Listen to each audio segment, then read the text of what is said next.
Hi everybody, it's Don and I hope you're having a fantastic day. Well, we have the Alaska cruise season is kicking off and there's more news about them trying to limit cruise ships and everything in there while also trying to expand it's a crazy situation.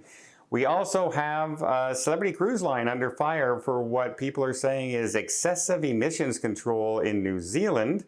We have lawmakers now threatening to sue, especially Norwegian Cruise Line is threatening to sue the government in Hawaii over some new tax bills that they're proposing. And let's talk about something that Carnival is saying, do not do this on a cruise ship. Not only can it ruin your entire cruise, it can ruin other people's entire cruise, and it can end up costing you some money.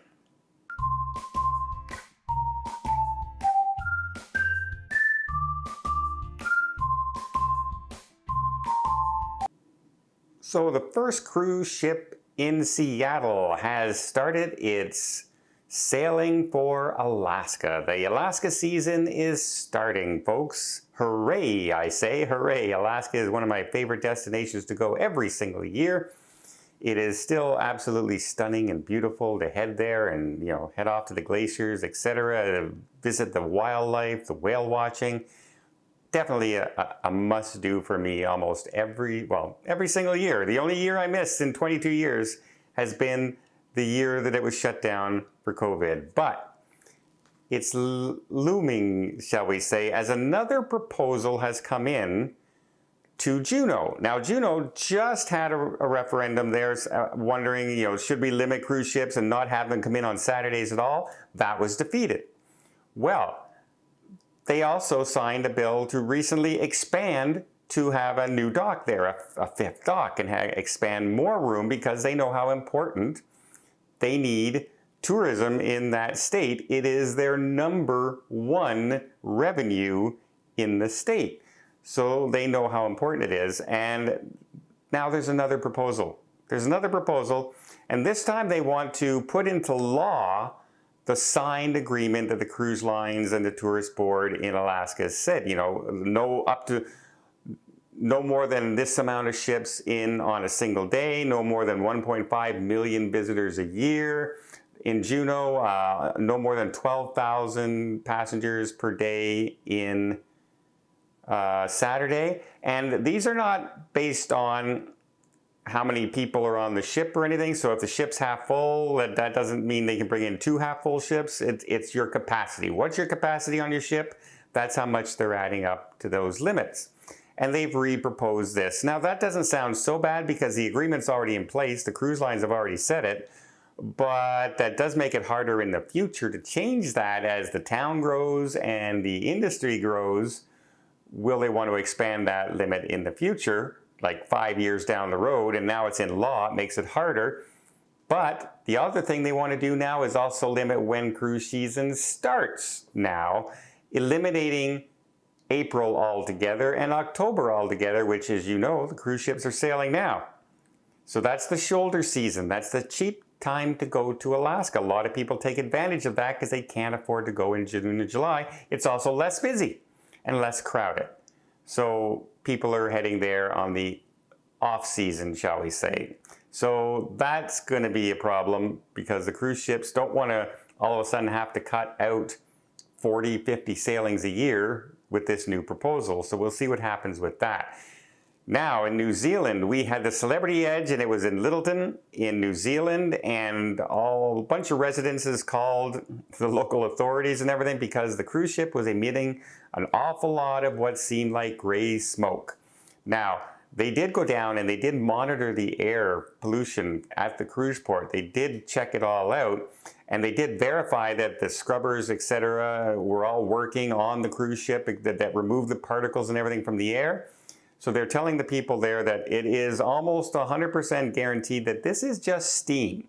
This is just steam coming out of the cruise ships, but they are monitoring it and they are going to file a full report to the public after spending 2 or 3 days monitoring what happened. They will release everything and let everyone know for sure.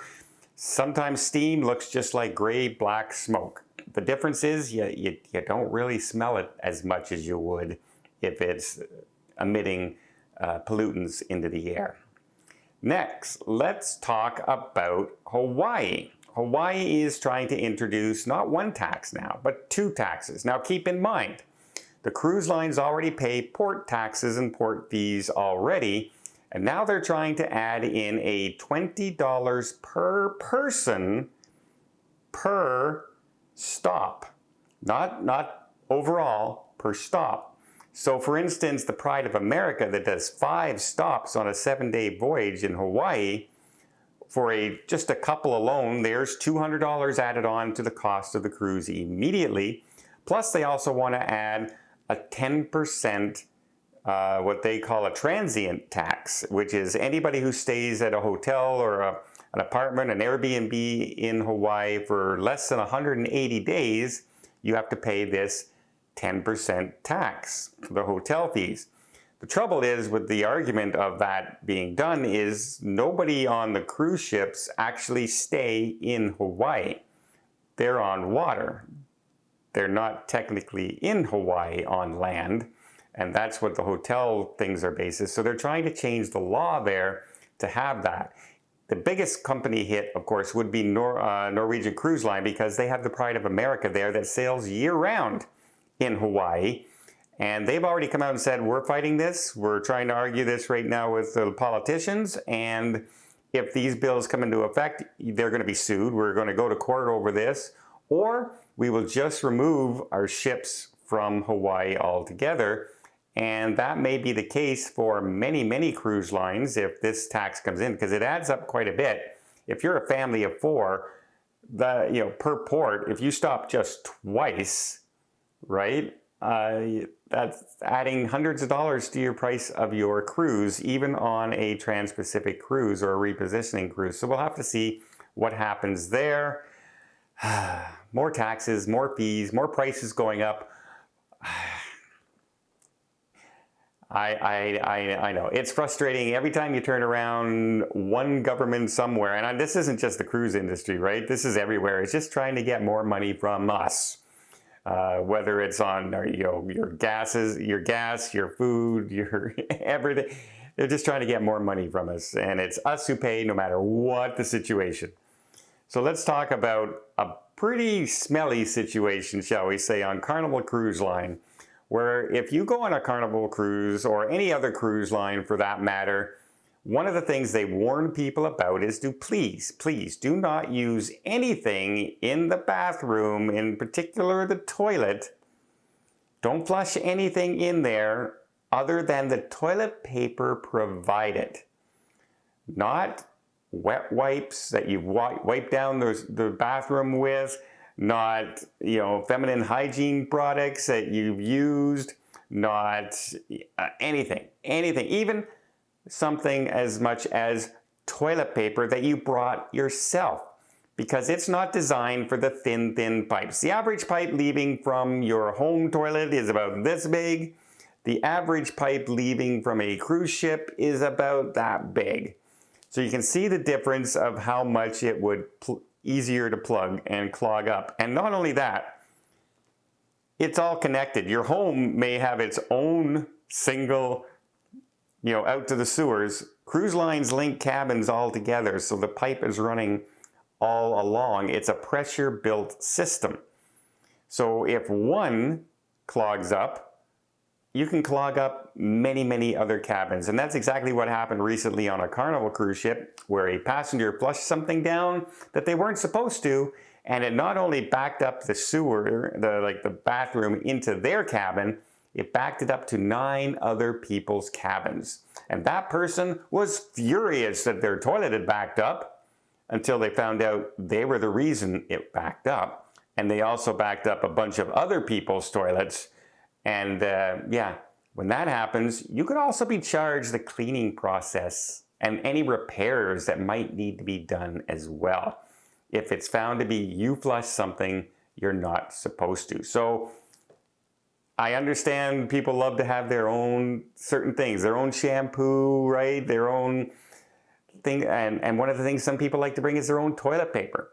Well, maybe suffer through it. They know it's not the best in the world, but it's a lot better to have a little less fluffy toilet paper than it is to have smelly, backed up sewer in your cabin.